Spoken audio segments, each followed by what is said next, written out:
CBS World News, Bob Trout speaking. And again, we bring you the available reports, all of them from German sources, on what the Berlin radio calls the invasion. There is still no Allied confirmation from any source. Correspondents who rushed to the War Department in Washington soon after the first German broadcast was heard were told that our War Department had no information on the German reports. There's been no announcement of any sort from Allied headquarters in London. The first news of the German announcement reached this country at 12:37 a.m. Eastern War Time. The Associated Press recorded this broadcast and immediately pointed out that it could be one which Allied leaders have warned us to expect from the Germans. Shortly after 1 a.m. Eastern War Time, the Berlin radio opened its news program with a so-called invasion announcement.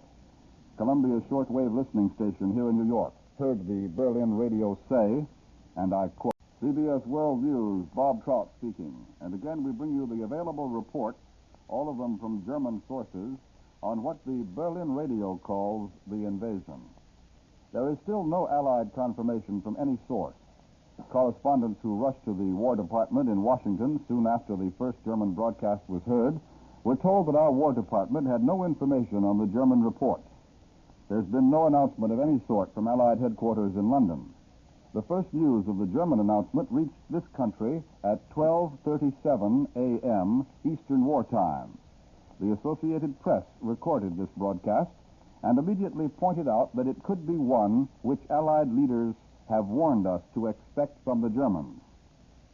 Shortly after 1 a.m. Eastern War Time, the Berlin radio opened its news program with a so-called invasion announcement.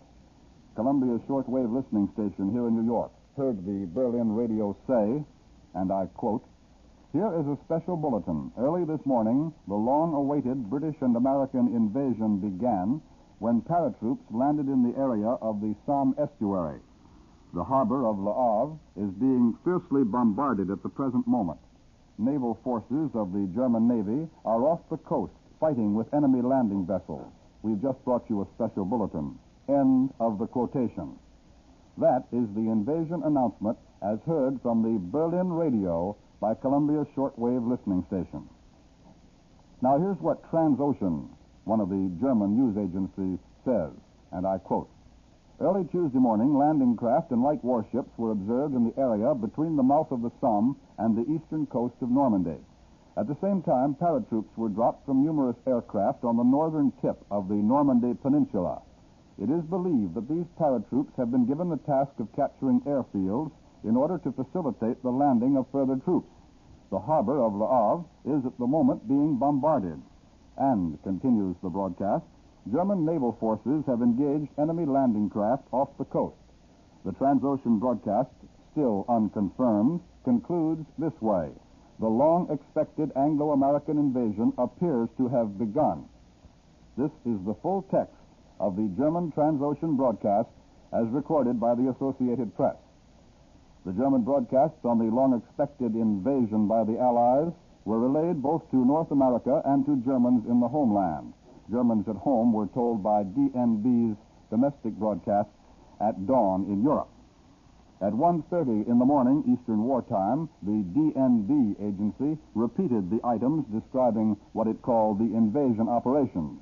This was a departure from the usual DNB practice of giving fresh information at that time. The German-controlled Calais radio came on the air today with this announcement in the English language, quote, this is D-Day.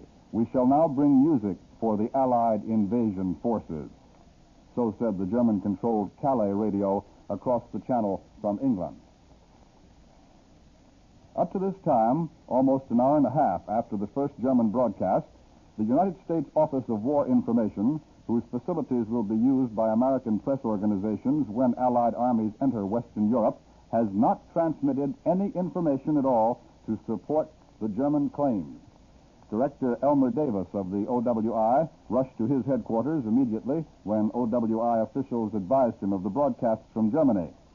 He told the United Press, we have no more information than you have.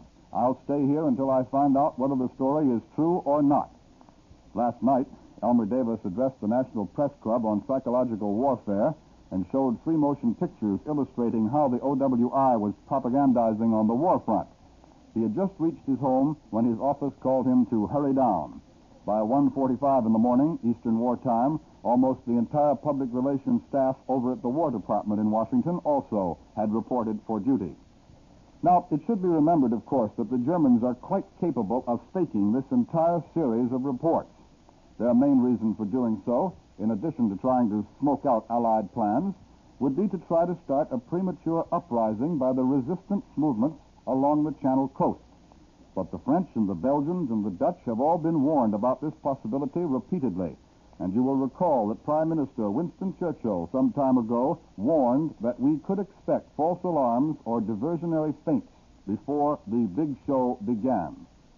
The British radio, which at 1 a.m. Eastern War Time sent a warning to residents of the Dutch coast to evacuate inland to a distance of at least 18 miles, might merely have been broadcasting the latest in the series of such warnings that have been given to the civilian populations all along the so-called invasion coast of Europe.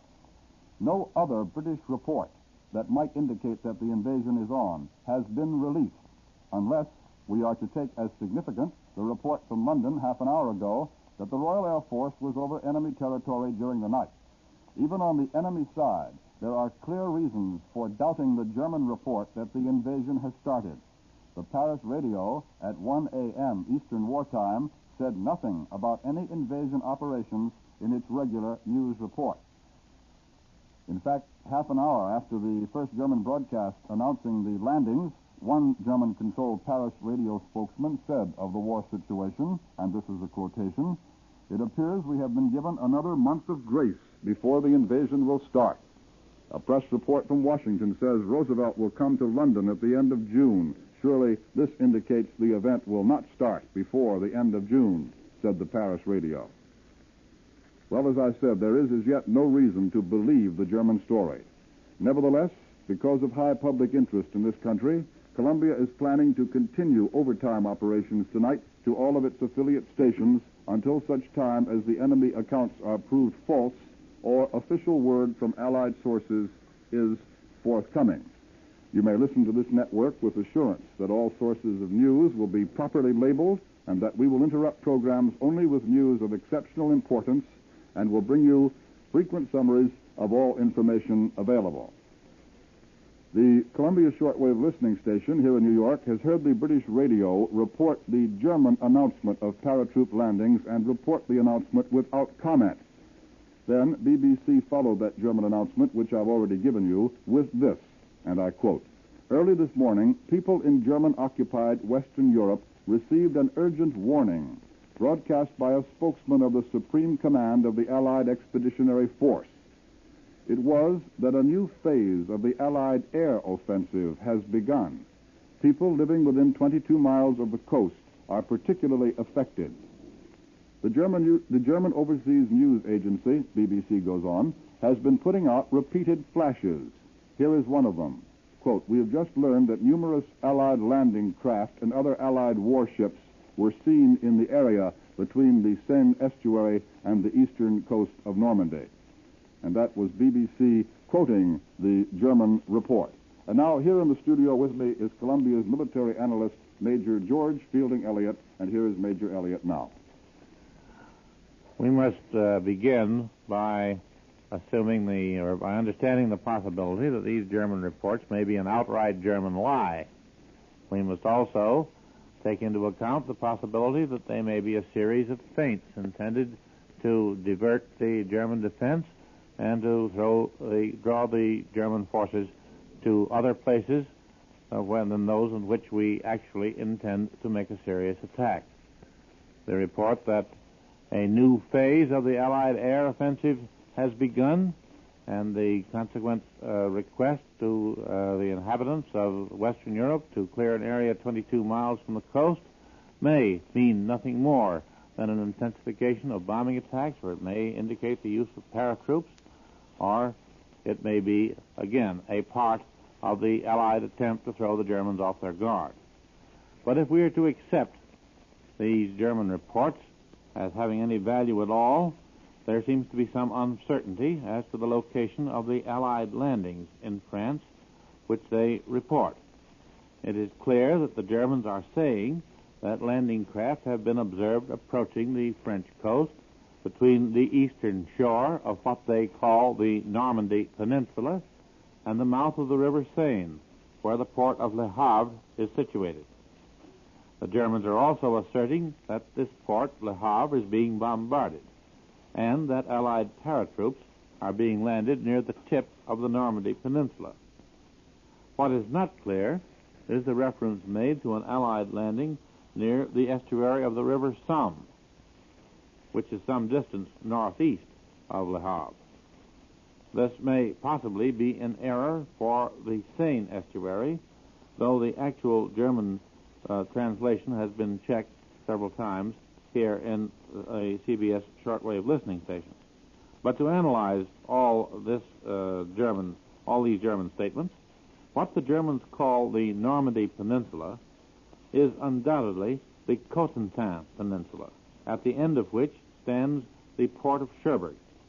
Allied forces would certainly wish, if they were actually landing in France, to obtain a well-equipped seaport as soon as possible, as such a port is essential in order to keep up continuous landings of troops and heavy equipment. We learned at Anzio and elsewhere that it is not safe to leave such matters to the mercy of the weather, as has to be done when dependence is had on open beaches or even small but undeveloped bays. Hence, a double Allied attempt against the two chief ports of northern France, Cherbourg and Le Havre, is well within the possibilities if we are to accept the German reports that landings are taking place at all. From the strategic point of view, there is nothing inconsistent in the report of the landing at the Somme estuary. There is no seaport of importance there, but the Allies might well wish to land on a broad front in order to divert the German defense as much as possible and to keep the Germans from finding out, as long as we could, where the main effort was being made. The landing of paratroops behind the big seaport of Cherbourg would likewise be probable if the landing was really in progress, in order to cut off the movement of German reserves toward that port and thus facilitate its capture by the Allies. But any military analysis must remain fragmentary and uncertain as long as it is based only on German reports, which have so frequently proved to be unreliable in the past. That was Columbia's military analyst, Major George Fielding Elliott, and I think that brings us up to date to the moment. I'd like to repeat that there is as yet no reason to believe this German story which you have now heard. Nevertheless, because of high public interest in this country, Columbia is planning to continue overtime operations tonight, and I should like to take this opportunity to inform not only you, our audience, but to inform also the staffs on duty at our affiliate stations around the country that Columbia is planning overtime operations until such time as the enemy accounts are proved false or official word from Allied sources is forthcoming. And so, ladies and gentlemen, you may listen to this network with assurance that all sources of news will be properly labeled and that we will interrupt programs only with news of exceptional importance and will bring you frequent summaries of all information available. This is the Columbia Broadcasting System. CBS World News, Bob Trout speaking. It has now been nearly 2 hours since the first German radio announcement that the invasion had begun. Frankly, we don't know at this time whether those German news agency reports that the invasion has begun are true or not. However, the scarcity of any details from the Germans in these 2 hours after the first announcement do throw very strong doubt on the possible truth of the German story. Up until this moment, of course, there's been no confirmation from any Allied source that an invasion may have started. Elmer Davis, director of the Office of War Information, says that he, too, knows nothing of the reports. However, late last night, 3 German news agencies flashed word that Allied paratroops were spilling out of the skies over the Normandy Peninsula of France, and that our landing craft had started to come ashore in the Le Havre area, just 80 miles across the English Channel from the coast of Britain. The Germans, still without confirmation, say that Allied flyers are pounding Le Havre and its surrounding territory. The German news agency, DNB, also is telling of strong bombing attacks against the Calais and Dunkirk regions of France. Both Calais and Dunkirk lie some 150 miles northeast of Le Havre. This is the way the German Transocean broadcast announced the start of the invasion.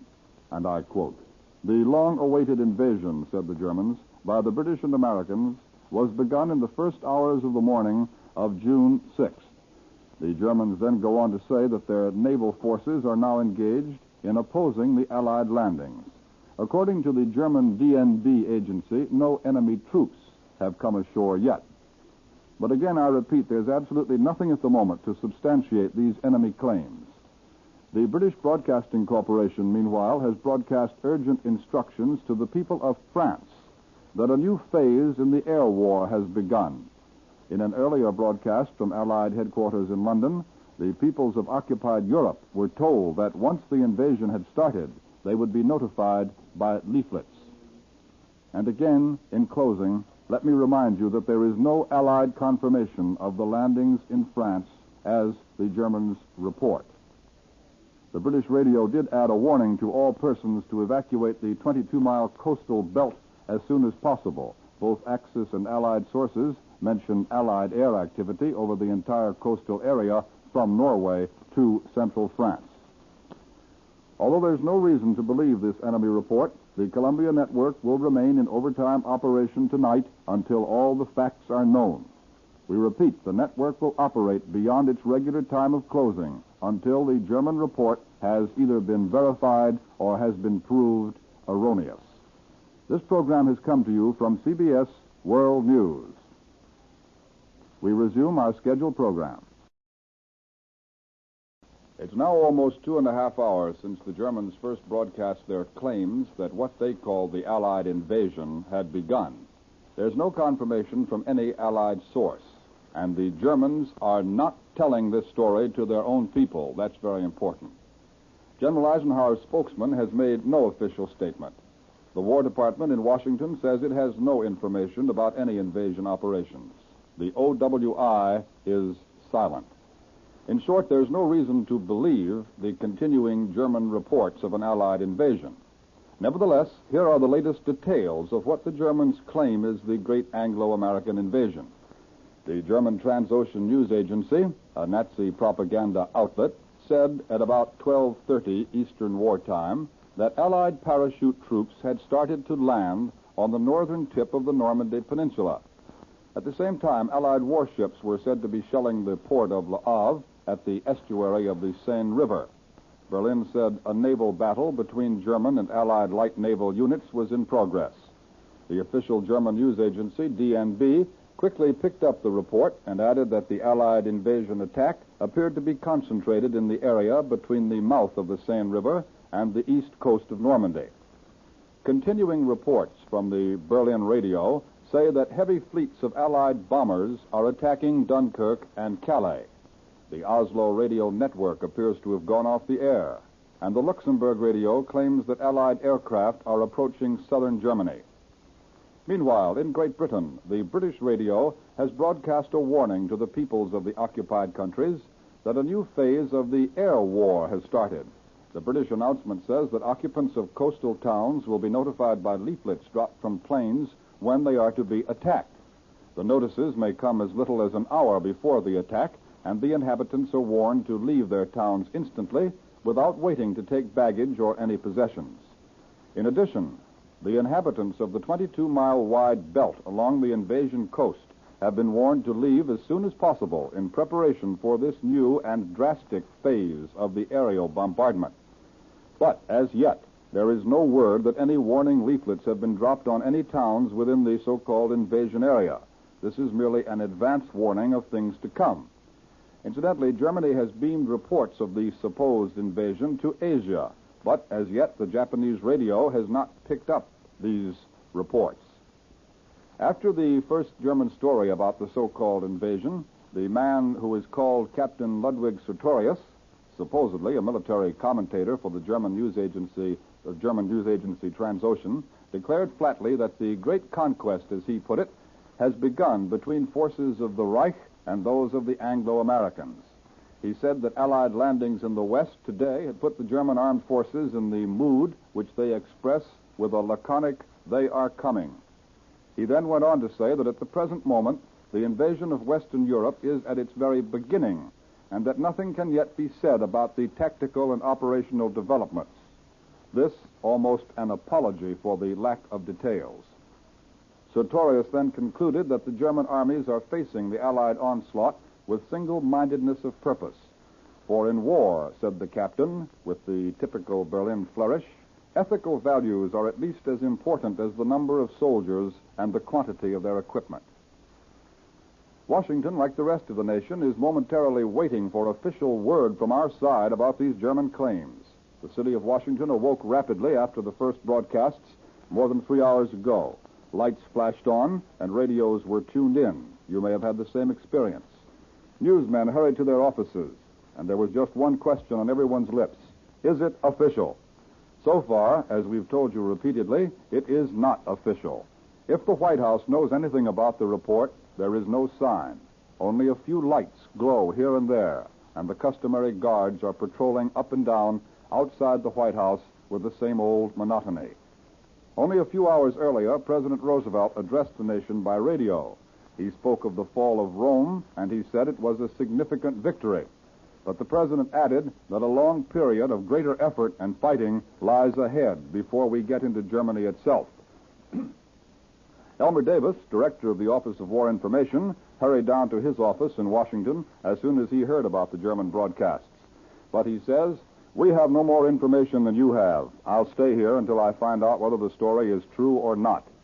Over at the War Department in the Pentagon building, the lights are burning brightly in the Public Relations office. And for almost an hour now, practically the entire Public Relations staff has been on the job. But the War Department says it still has no information. That is about the entire story as far as we know it at the moment. At this point, there's no way in which any of us can know whether there's even a faint spark of truth behind this German story. We don't know. But there are several bits of evidence suggesting that the Germans are trying some kind of trick. We'll have to wait until later before we can be sure.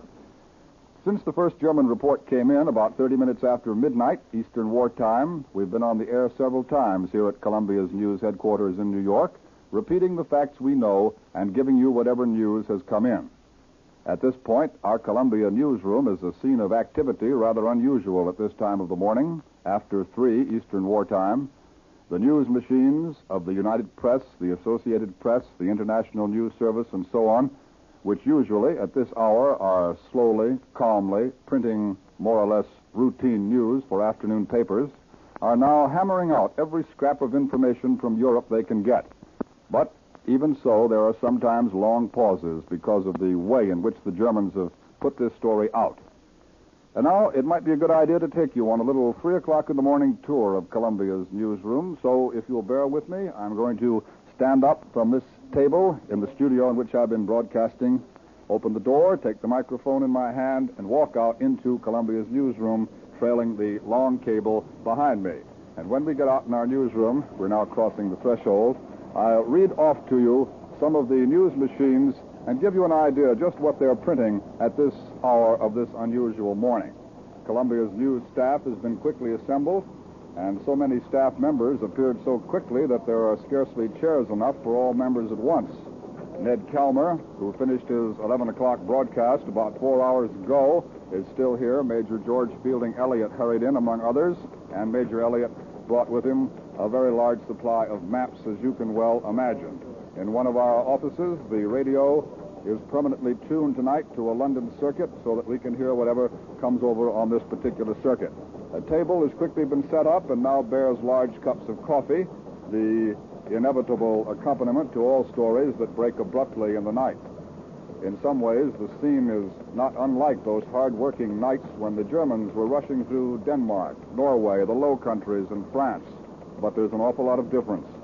Even though we're suspicious of this German story, and we think that the invasion very possibly has not begun. Still, the atmosphere in this newsroom tonight is far different from that on those anxious nights when the Germans were on the offensive. And now I've walked with the microphone down to the end of our newsroom, and the first machine that we come to is the Brown teletype printer, which turns out the reports from Reuters. That's the British news agency. And here's what Reuters has just printed. London, Reuters. An officer of the staff of the Allied Supreme Command of the Expeditionary Force today broadcast a warning specially addressed to all Frenchmen living at least within 35 kilometers of the coast. He said, "The lives of many depend upon the speed with which you act." And then there was a brief pause. Then Reuters continued, warning two, quote, "The air war has entered upon a new phase." This, of course, is what the spokesman said. "The air war has entered upon a new phase. You will be warned an hour before an attack. Leaflets will be dropped by Allied planes. As soon as you get the warning, go to your domicile and go at least 2 kilometers from it into the open country. 2, take along only what you can easily carry. 3, keep off all roads, railway lines, and bridges. 4, do not form groups which could be mistaken for troop concentrations." That's what Reuters is printing at the moment, and as all newsmen will recognize, the inevitable little postscript, the machine says, "Correction," and warning 2, read it, carry. Paragraph 3, keep off all roads. Next is the machine of the International News Service, and it has just been printing a dispatch from London by Kingsbury Smith. It says, "Bulletin by Kingsbury Smith, International News Service Staff Correspondent, London, May 6, INS. German sources reported today that the Allies had launched the long-awaited invasion of the continent by landing parachutists in northern France and assaulting the French coast from the air and by sea. There was absolutely no immediate confirmation that the invasion had started, either from headquarters of General Dwight D. Eisenhower, Allied Supreme Commander in the European theater, or any other Allied quarter." And then the bulletin from Smith goes on to say, "Londoners and observers on the southeast coast of England said that wave upon wave of Allied air fleets, constituting the largest force of bombers and fighters ever seen crossing the English Channel, had gone out toward the French coast."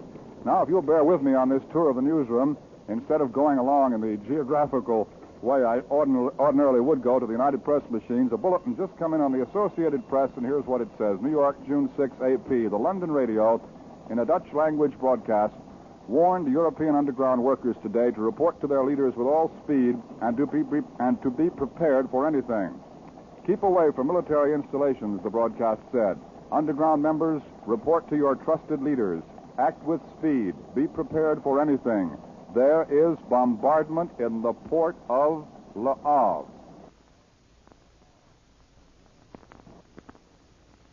That is the bulletin, which has just come in on the Associated Press machine. Perhaps you heard those bells ringing in the background as I was reading to you the dispatch from the INS machine, and so I tried not to trip over the cable as I rushed over to the AP machine to read you the bulletin that was coming in there.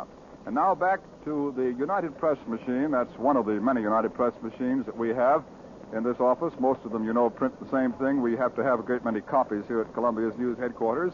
The UP machine is next to the INS machine from which I was reading a moment ago. And here is what the UP machine is printing at the moment. The first thing my eye lights on is this. Bulletin, London, June 6, 3:05 in the morning, UP. RAF bombers, quote, "in strength," unquote, attacked occupied territory last night. It was announced today. And then, bulletin, second lead, by Joseph W. Grigg, United Press Staff Correspondent, London, Tuesday, June 6, UP. The German Transocean and DNB agencies started broadcasting shortly after 6:30 in the morning today, European time, 12:30 a.m. Eastern War Time, totally unconfirmed reports that German warships were fighting Allied landing ships around the Seine estuary, 80 miles from the South England coast, and that Allied paratroops were being landed. 2 hours later, while the Germans continued to broadcast the reports in services beamed to foreign stations, but not to listeners in German-dominated Europe, the Supreme Headquarters of General Eisenhower had made no comment.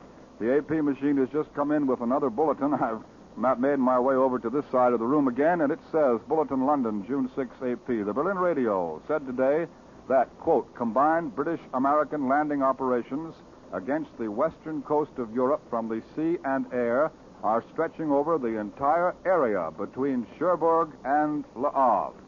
Now, there have been two rather late bulletins on the Associated Press. We interrupted the logical order of our tour of the newsroom to rush over to the AP machine, that's the Associated Press machine, and because they were bulletins and were the latest thing to come into our newsroom, although you can hear the clattering of all the other machines in the room, I'd like to read them both to you again, just in case you hadn't quite caught them all. Here's the first one that came in at 9 minutes past 3 in the morning Eastern Wartime. New York. The London radio, in a Dutch language broadcast, warned European underground workers today to report to their leaders with all speed and to be prepared for anything.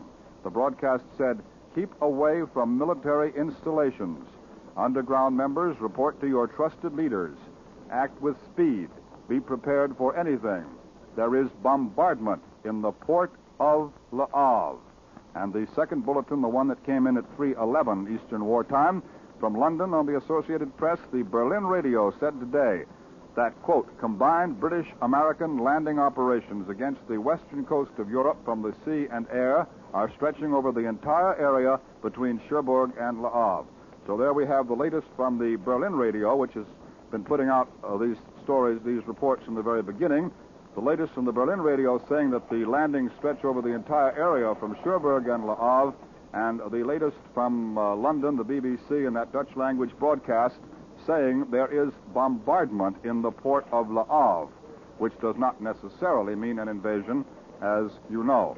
Incidentally, if at any time when you, on this little tour of the newsroom, if you can pick out the sounds of the bells in the background, I'd like to explain to you that when you hear 5 bells in rapid succession, that means that one of our many machines, at least one, is notifying us with the signal of 5 bells that it has a bulletin on its service wire.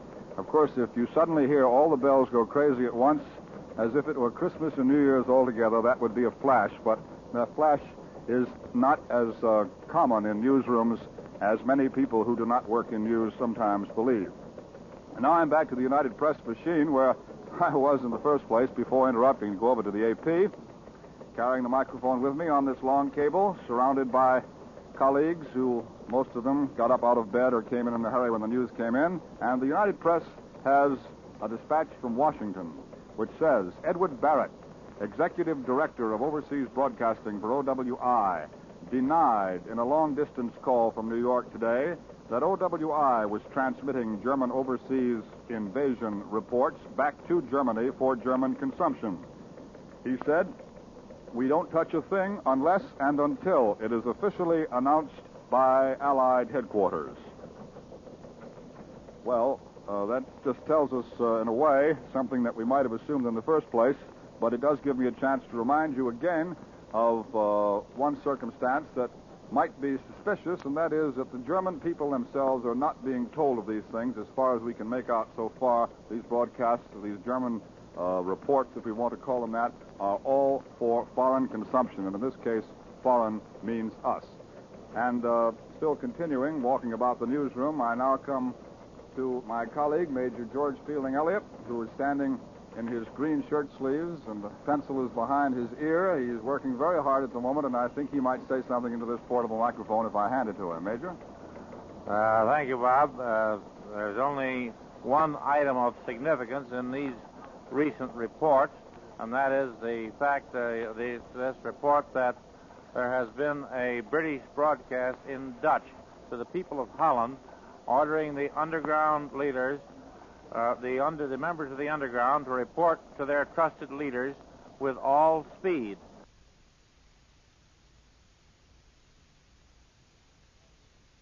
And adding the statement that there is bombardment in the port of Le Havre. Now, if this is a genuine report, it would be unlikely that the British would order the Dutch underground to mobilize and report to their leaders unless there was some serious military operation in the wind. And the statement that there is bombardment in the port of Le Havre, the word bombardment in the military technical sense means bombardment by naval vessels and not bombing by aircraft. The word bombing is used when attacks by aircraft are meant. However, this should not be accepted as confirmation of the German reports until we have a great deal more to go on than this one report of a British broadcast in Dutch to the people of Holland, which may turn out to be an unconfirmed or erroneous report. Remember, we have nothing to go on yet from any source other than German except this one report, and that is not as yet confirmed from any other source. Now, here again is Bob Trout. Major George Fielding Elliott, whom we encountered on our tour of the newsroom, which was not an unlikely circumstance, has just been telling us some of his latest impressions about the activities here at Columbia's newsroom at, 3:17 and a half almost in the morning, Eastern Wartime.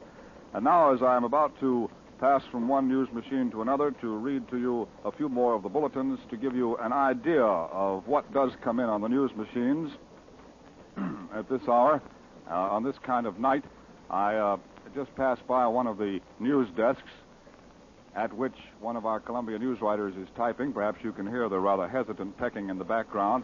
And I see a cable on the desk among the litter of papers, paper clips, pen and ink, rulers, which reminds me that perhaps you'd like to hear about this cable. About, not quite an hour ago, we got word here in the newsroom that a cable was coming in from London. Well, naturally, all these reports that we've had so far have been coming in from the enemy, so any word from London was a welcome word and perhaps exciting word for us. We waited very eagerly to see what the cable was going to be, and when it came in, it was a cable from Edward R. Murrow in London to Paul White, the director of Columbia's news services here in New York. And this is what it said. London. Paul White, Columbia Broadcasting. Report to the nation, the airplane was named... Let me see now. I can hardly read it myself. It's in Cableese. Report to the nation, the airplane was a new and unnamed B-17. Larry Lesser and Gene Ryder, who installed the gear in this airplane and then test flew it, christened the ship, obviously after Columbia's famous program, Report to the Nation, on account of it would be the first report to the nation from this B-17 plane during a combat mission. Edward R. Murrow in London.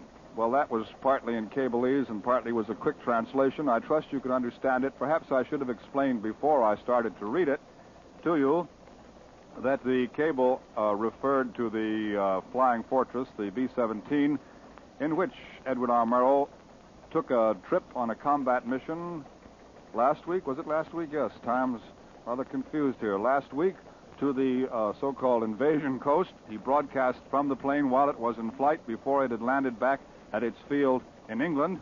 And he had said on the air several times in his broadcast from the plane in the air that the name of the fortress was Report to the Nation. Naturally, it intrigued our interest, but we were curious to know just how this flying fortress got the name Report to the Nation. Paul White naturally asked Ed Murrow, and this was Edward Murrow's cable. It's a very pleasant cable for us to receive, but it's not exactly it's not exactly the kind of news from London we were expecting when we heard that a cable was coming in from London. Here's the late edition on the Berlin Bulletin that I read to you a moment ago from the Associated Press. My arm is being taken, and I'm going back to the AP machine.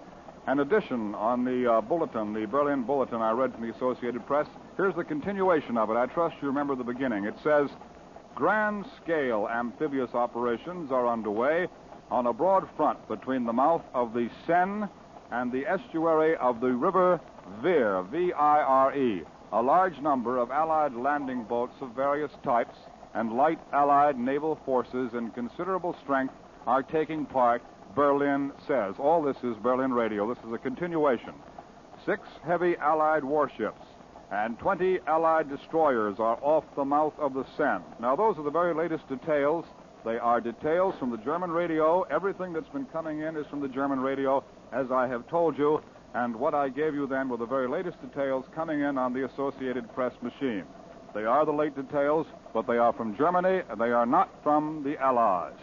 Columbia Shortwave Listening Station reports that since 1:15 this morning, Eastern Wartime, that would be slightly more than 2 hours ago, Berlin Radio has failed to issue any further word on the invasion of Western Europe. This is just a little slip from our listening station, which has been handed to me, and it says that the British Broadcasting Corporation has not been on the air with any further news whatever since 2:30 this morning. Well, that seems to contradict slightly what I just read. Now, perhaps I better speak to my colleague here, Mr. Jesse Zausmer, who's a little bit nervous with this microphone, I think, but a very capable editor indeed.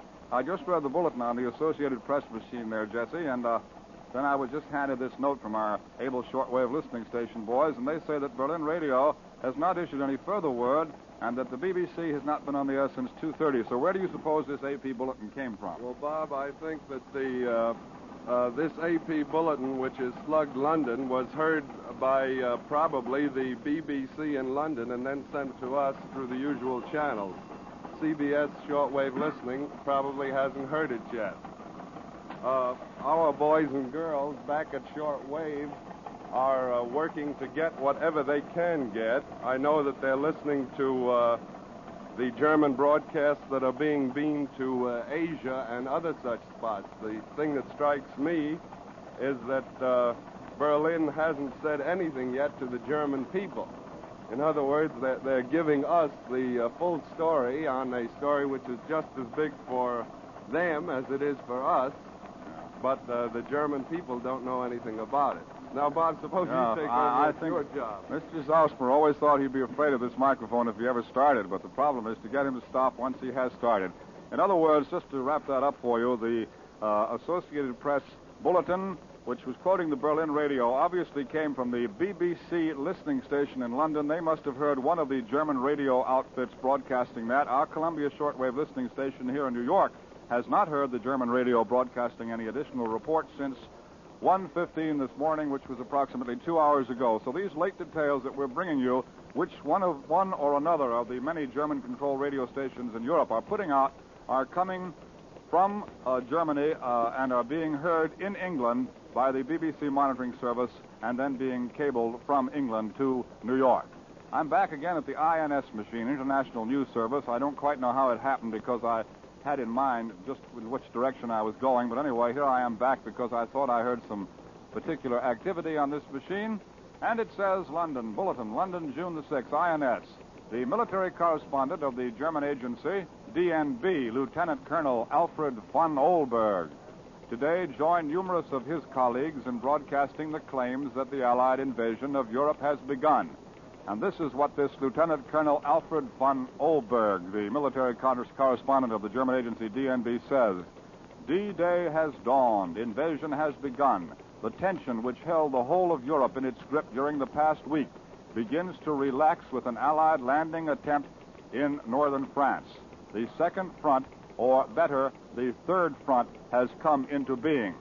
Well, that's the comment of the military correspondent. We'd call him a military expert, probably, or a military analyst, the military correspondent of the German agency, DNB, Lieutenant Colonel Alfred von Ohlberg. That's what he says. The report is Dateline London, and as I was just reminding you a few moments ago, that means that obviously the report was heard in London, was not heard here in New York, was put on the INS machine in London, and that's how we get it here in our newsroom in New York. Have you a word? Bob, this is the shortwave summary that Jack Gerber just helped me, and if you can read their notes, you might want to read what they've taken. I see that this is the BBC in English to the Pacific at 3 o'clock, taken by Myra Jordan. We'll give everybody credit. Well, yes, thank you, Mr. Zausmer. As I was explaining to the audience a moment or two ago, I always thought you told me you'd have microphone fright, but I can see that that's not the truth at all. Well, I've just been handed a board.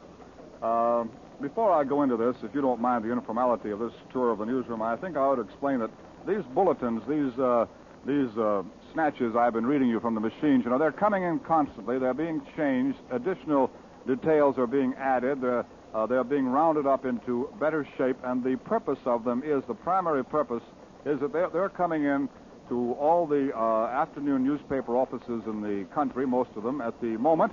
A good many of them are. It depends which service they take. And these newspapers are rewriting these dispatches and getting ready to print them in their afternoon editions.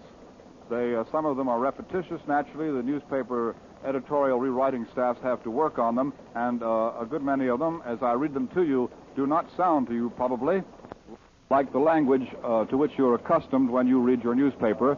But anyway, that's the primary purpose of them. They're coming in all the time. They're being edited, rewritten, analyzed, and put into roundups for the better information of the audience, our radio audience, and also newspaper readers, too. Now to go into the rough notes of the shortwave listening station, which were just handed to me as I was walking over here by Jesse Zalsmer. The BBC in English to the Pacific areas. That's the BBC, the British Broadcasting Corporation, broadcasting from a transmitter somewhere in the British Isles and beaming the broadcast especially to Pacific areas. Broadcast at 3 a.m., that's about 27 minutes ago. And here are the rough notes in the very form in which our shortwave monitors take them down. If an item is of enough interest to be sent out, it is usually rewritten and amplified and put into a little better English. That is polished up a bit, you know.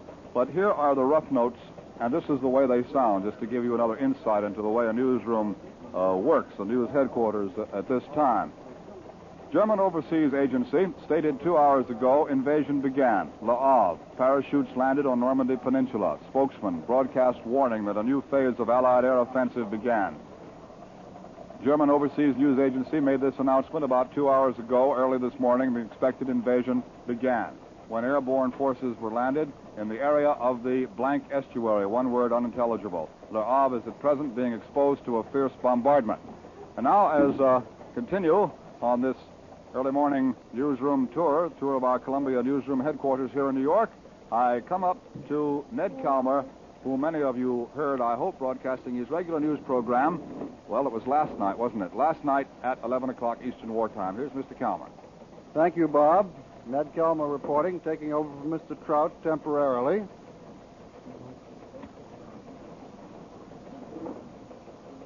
First, it might be a good idea for those who have just tuned in on this exciting night to go back over the principal facts that we know so far, all of which have been reported to us by the Germans, with the exception of a broadcast by the British Broadcasting Corporation from London in Dutch to Holland, in which the very significant fact is mentioned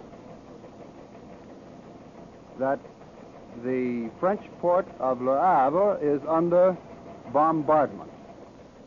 Presumably that means naval bombardment, although there is no specification. Also, in case you missed the start of this broadcast, there is still no Allied confirmation of the German claim that Allied troops have landed anywhere in Western Europe. The reports were started at about 12:37 this morning with a report from London carried by the Associated Press that the German news agency Transocean had announced the Allied invasion had begun. Subsequently, the Germans have been putting out information, or what passes as information, in increasing volume,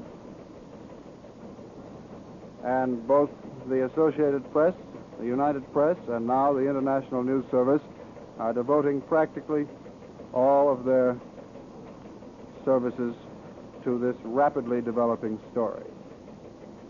Here's a Berlin bulletin on the Associated Press machine just called my attention.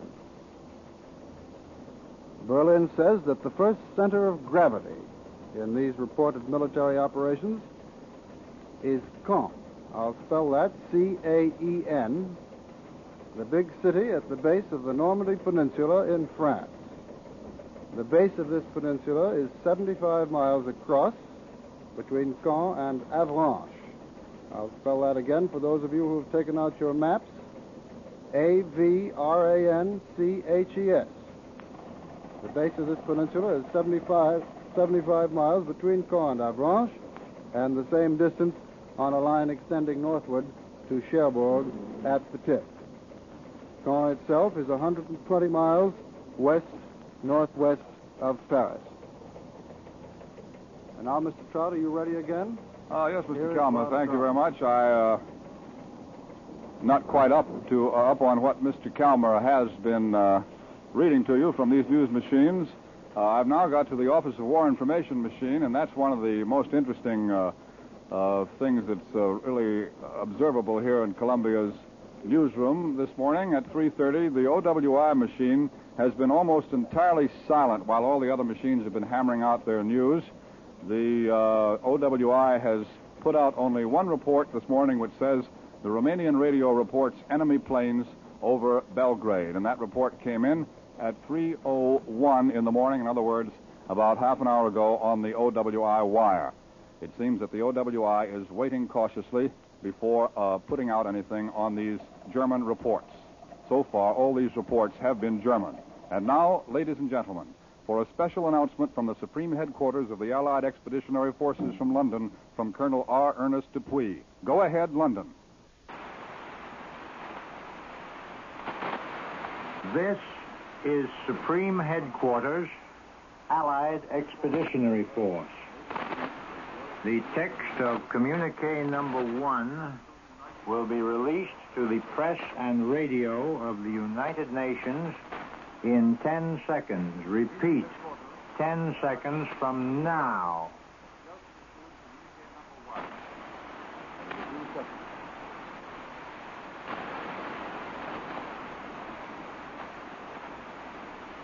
Under the command of General Eisenhower, Allied naval forces, supported by strong air forces, began landing Allied armies this morning on the northern coast of France.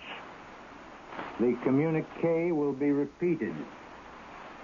Under the command of General Eisenhower, Allied naval forces, supported by strong air forces, began landing Allied armies this morning on the northern coast of France. This ends the reading of communique number 1 from Supreme Headquarters, Allied Expeditionary Force. This means invasion. Ladies and gentlemen, here we are back at Columbia's news headquarters, the newsroom in New York. I've just taken the microphone out of the studio again and back into our news headquarters. You have just heard from London Colonel R. Ernest Dupuy of the Supreme Headquarters of the Allied Expeditionary Forces reading communique number 1.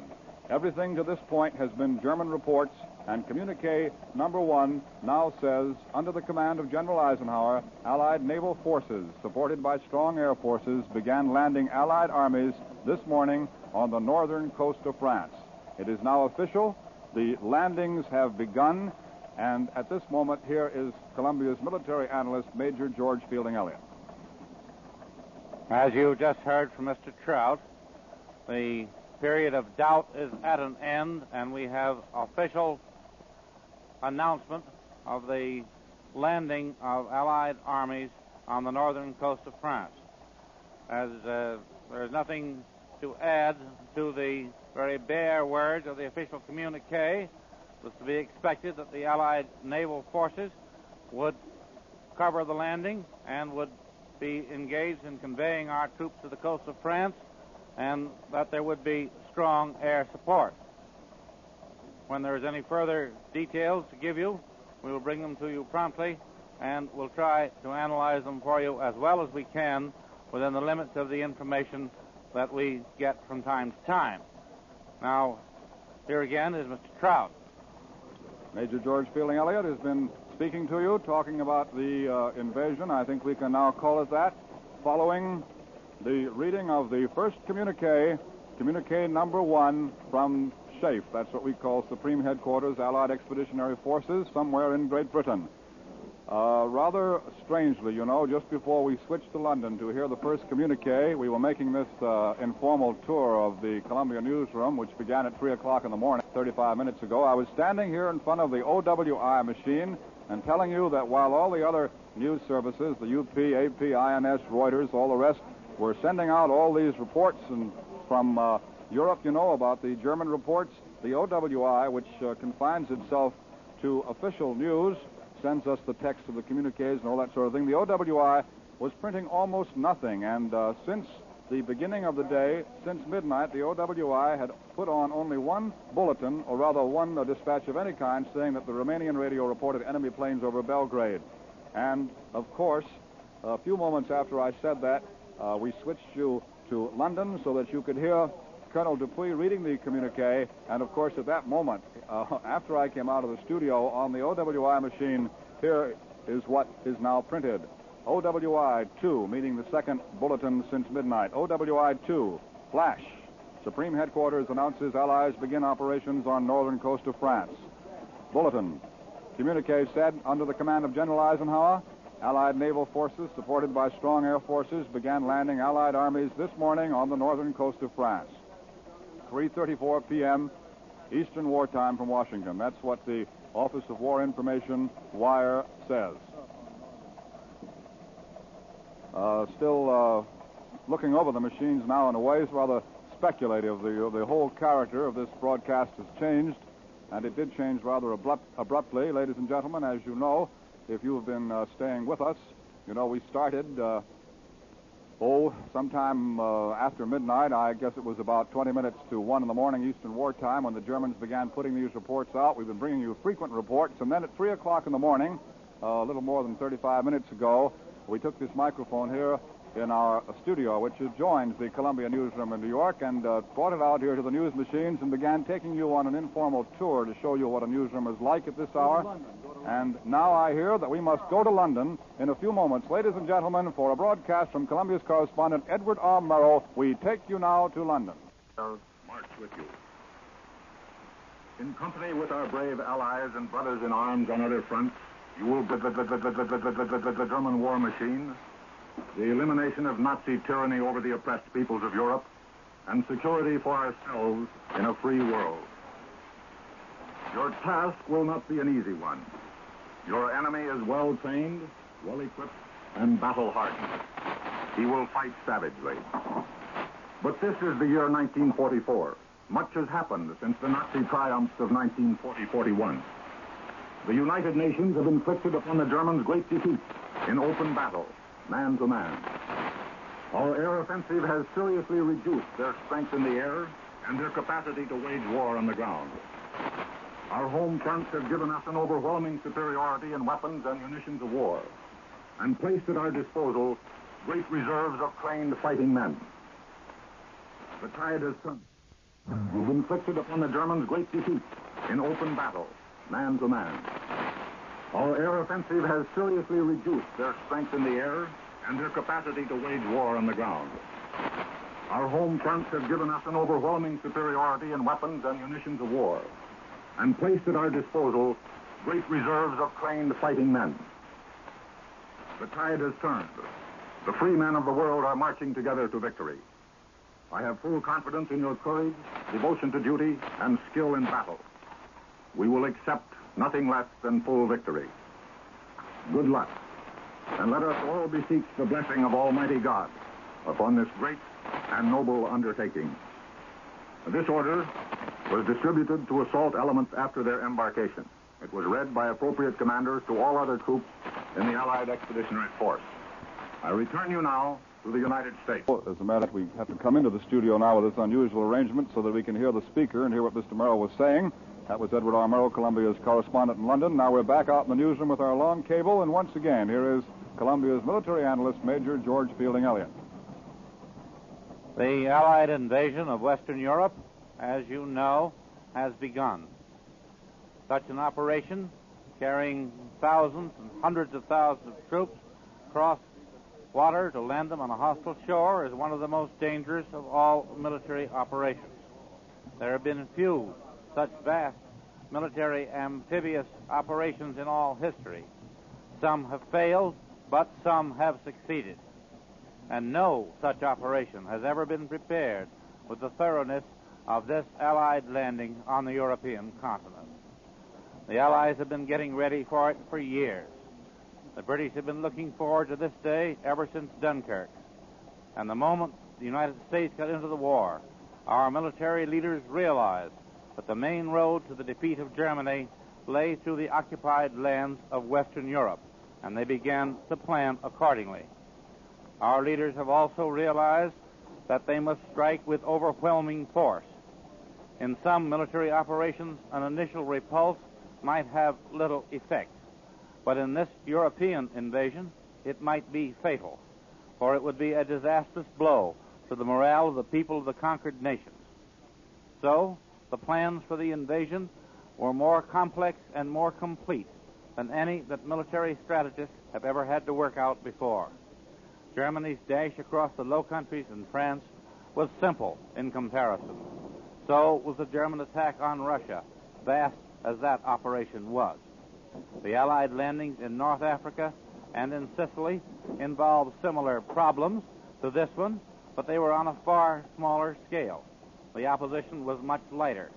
Nevertheless, the experience gained in these operations has been invaluable in planning for this one. We don't know as yet the details of the first landing operations, but usually an invasion force strikes in 3 waves. First comes the assault force, which is composed mainly of infantry, supported sometimes by light tanks, and usually also including assault engineers. Its job is to strike quickly, to break up initial enemy resistance, and to secure a foothold on the shore.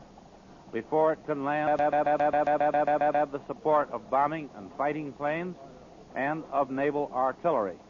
And you will remember that General Eisenhower's first communique emphasized the strong naval and air support which our landing was receiving.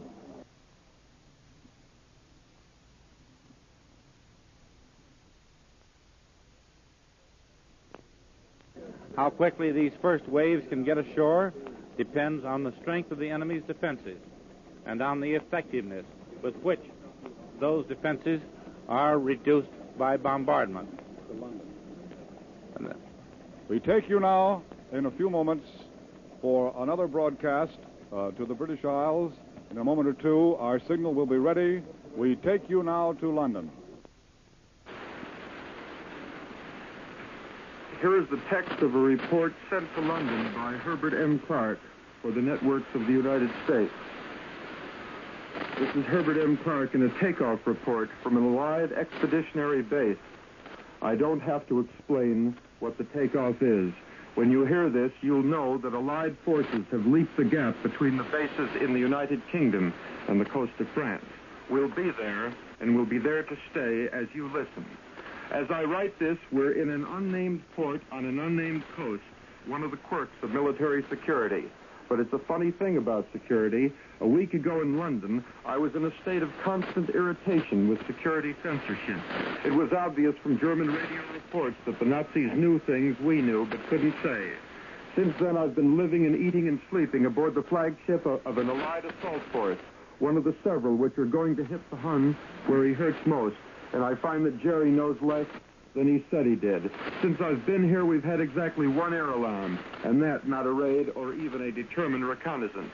And I also find that I don't object so much to security.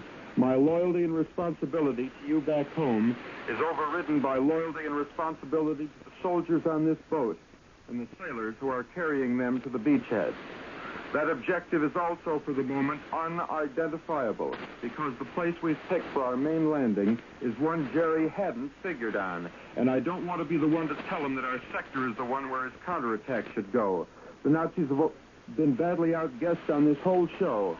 He's going to be surprised by the direction of the attack, and he's going to get a shock by the timing. The master race has fallen down again. I'm treating all this in the past tense as though it had already happened. Maybe that's a mistake, but it's a reflection of the overwhelming confidence of the troops involved and the confidence I've drawn from the tremendous scale of the preparations. We haven't yet moved from our anchorage, but all morning this coastal strip has been full of movement. Ladies and gentlemen, I will digress to say that the next few sentences will be semi-English, that the script has been censored. There are ships in the task forces which are striking, British, Canadian, and American. They range from big troop carriers and supply ships down to landing craft.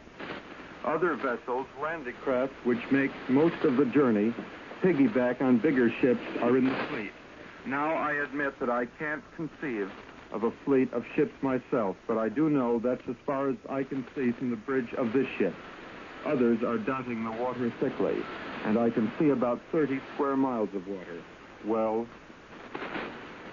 ships, I'm told, half the force. Double it, and you'll have the whole. And they're all loaded with fighting men and fighting weapons, some of them still secret. For some hours, the vanguard of our force assigned to deal with specific coastal objectives in our sector of Nazi Europe, and landing craft lumbering through a choppy sea so slowly that they must start well ahead of time to get to their assigned places at their appointed times. These ships have been moving out. I'm speaking to shore by the last available channel of communication. We'll be following those ships soon, and I hope to be back with you before long with some harder facts. This is Herbert Clark reporting from the flagship of an Allied assault invasion force. For the networks of the United States, I return you now to the United States. Once again in the studio, adjoining Columbia's newsroom at Columbia's news headquarters in New York City, this is Bob Trout speaking again. And now, once again, you'll hear the noise of the bells as I open the door, take the microphone out on the long cable to the newsroom itself. That seems to be the quickest way to get the news to you as it's coming in so rapidly. We started this as a very informal tour about 45 minutes ago when we didn't know that it was invasion. As a matter of fact, the Germans were the only people who had been putting out the reports. And in a few moments, I'd like to sort of sum the thing up for you so we can see where we are at the moment. But it seems that the story is now at this stage at which interruptions come. Things come in so quickly that it's almost impossible to find time to go back and sum up. We've had the first dispatch from London. We sometimes have to interrupt each other here during this informal broadcast. When we get word to switch rapidly to London, there are only a few seconds in which to do it, and so our broadcast may be abrupt at some point or another, but we're trying to keep you abreast of the news as quickly as possible, and so when we get word that London has something, we just cut whatever we can and go as quickly as possible. Now, I think perhaps the best way to get up to date, to bring us up to date here from the exciting moment, the supreme and moment of suspense at which Colonel Dupuy announced in London that this really was an invasion and not just a German trick, I think the best way to bring ourselves up to date is to go back to this Associated Press machine in front of which I'm standing